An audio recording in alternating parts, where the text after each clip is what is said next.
Sir இப்போ NDA பற்றி நம்ம சொல்லும் பொழுது எடப்பாடி பழனிசாமியை விரும்பலைன்னு சொல்லியிருந்தீங்க. விஜய் வந்து என்டிஏக்குள்ளே வர்றது. ஆனால் நம்பர்ஸ் இல்லைங்க. ஆனால் எடப்பாடி பழனிசாமி கொடி காட்டினதுக்கு பார்த்தீங்களா பிள்ளையார் சொல்லி போட்டுட்டாங்கன்னு சொல்லி வரவேற்று வரல. சீச்சி இந்த பழம் புளிக்குன்றாரு. அதான் ஏன் இப்போ புளிச்சிருச்சு திடீர்னு? வரமாட்டேன், என் கூட வந்தீங்கன்னா எனக்கு வந்து கொடி பறக்குது பாருங்க. வரலன்னா சீச்சி இந்த பழம் புளிக்கணும், அவ்வளோதான். வர வாய்ப்பு இருந்துச்சுன்னா அதை ஏன் இனிமே வரமாட்டாங்க. இனிமே வாய்ப்பு இல்லை, இனிமே வாய்ப்பு இல்லை.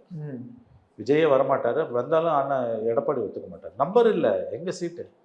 100 சீட்டுக்கு மேலே நிற்க முடியாது.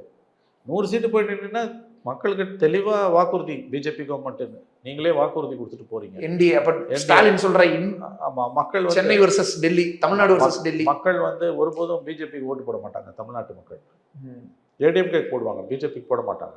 அது இது அப்படி இப்படின்னு எப்படி பார்த்தாலும் இதுதான் ஹிட்டான ஆஃபர்.